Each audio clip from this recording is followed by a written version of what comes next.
The O'Reilly Factor. Thanks for staying with us in Bill O'Reilly in a personal story segment tonight, and this might not be for children. Part 2 of our interview with Howard Stern. As we told you last night, he is now the highest paid entertainer in American history. And his success is based upon a very simple concept, saying whatever pops into his mind, no matter how offensive it is. No, I have not copied that concept. Roll the tape.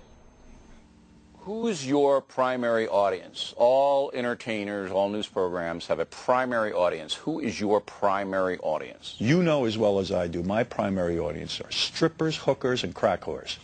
And I love them all. My primary audience is anyone who likes to laugh. I don't look at my audience as a demographic. I look at it as a psychographic. You think there's more men than women? Yes, there are more men than women. Why is that?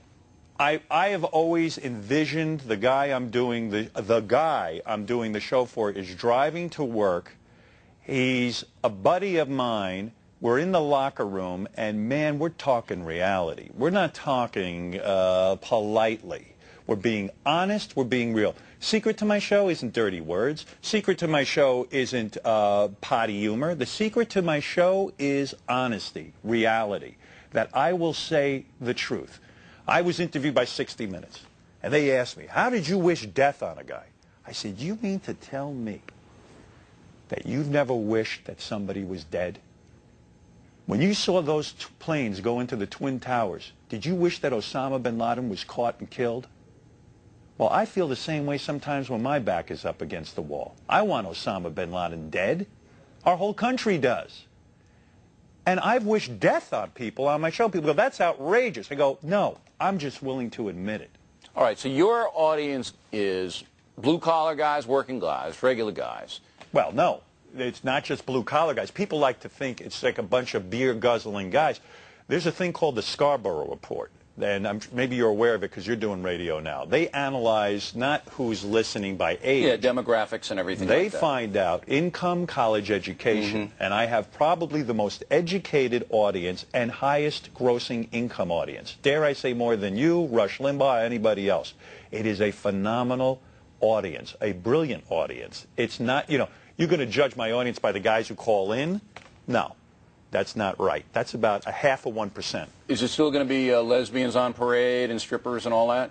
Bill, there will always be lesbians on this show. I make this vow to you. As long as I'm breathing, there will be lesbians. I will give the people lesbians because there is nothing sexier in this world. Beside you, there is nothing sexier than two women getting it on. And man, I'm going to do it. In fact, I'm going to take the lesbian dating game and I'm going to blow it up into an hour show on my channel. You'll see the Does this date. cost extra or is it under the $12? All under the $12. Okay. Not as good as the Bill O'Reilly mug. How much is that? Oh, you want to get into that now? Let's talk about that Chazarah you're selling. It looks like you emptied out a junkyard and slapped your name on everything. Okay, here's where we go. And you got a briefcase, the Bill O'Reilly briefcase. Let me set this I up. wouldn't be caught dead in the Bill O'Reilly. No offense. No, of course no offense. Who's walking around with the Bill O'Reilly briefcase? Yeah. No, of course there's no offense. Imagine I walk into into You wouldn't defend me at all, would you? Imagine you would never yes, I would. Yeah. Oh, I'm stunned. Sure I would. I'm stunned. But who would you didn't walk wish me to get cancer, did you, on your show? Not yet. Okay.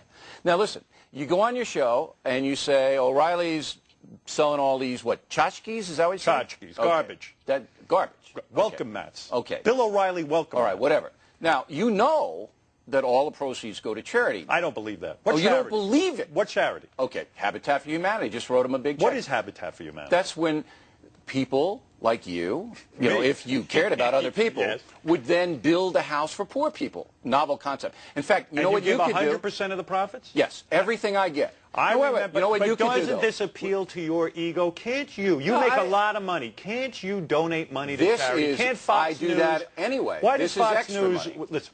Are you filibustering now? Because I have a good idea for you. You can come outside with me right now. You can join Habitat for Humanity and build houses, Howard Stern, for poor lesbians.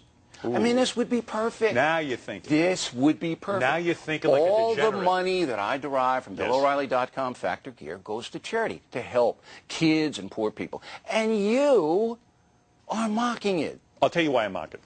I mock it because you have such an ego. For you to see... You're telling me I have an ego. At least there's some things I don't slap my name on. What? You have your name on jackets, mugs, pens, papers, Listen, It's all you're a for wealthy charity. guy. Give money of your own to Habitat. I do that. Let Fox News donate money to Habitat. You should take those welcome. When I'm walking around with a billboard of the Bill O'Reilly show. Do you want a factory jacket? Yes, by the way? give it to me for free. All right, give me the factory jacket. Let me ask I'm only you a going to question. give you this no spin jacket if you wear it. Are you going to wear it? Look, this is a beautiful, beautiful jacket. It's not. Let me tell you why it's not. Gorgeous. Can I be a fashion designer for a second? Well, look at the way you're dressed. You see this? This grabs you around the middle. If a guy's got a gut, this is going to squeeze his fat. This is a terrific garment. Now, are you going to wear it? I'll give it to you. The no spin jacket? Yeah, with the flag, the American flag. You are American, correct? I won't wear it, but I will give it to a crack whore. You're not getting it back. I'm not having this on some lesbian somewhere. It's not going to happen. But I'm proud of you. You're doing well. Thank you. And I know you're only kidding around, but no, I'm not. This stuff does good for a lot of people. Let's talk about you. You like your name on that stuff. No, it's no spin. It's ego. It's no spin. All right, go ahead. We're both raised in working-class families on Long Island, okay? Right. Stern and O'Reilly. We both wind up at Boston University at the same time. That's right. We're terriers together, okay? We both reached the top of our professions. 10 million in one shot for me. 800 billion in one shot to me. How did it happen for you? Well, I mean, I had a dream when I was, like Martin Luther King. When I was 5 years old, my dream was to be on the radio and to do something so revolutionary, to make radio sound real. Some people say our show was the first reality show. And I believe that. I went on the air with a concept that I had when I was 5 years old. I was fascinated by the medium. But at the time, no one looked at me, especially my own father, and he'd say, how could you be on the radio? I know announcers. My father was a recording engineer and a radio engineer. And he said, I know announcers. You don't speak well. You don't have a nice voice. He couldn't grasp the concept that maybe I could be a success at this.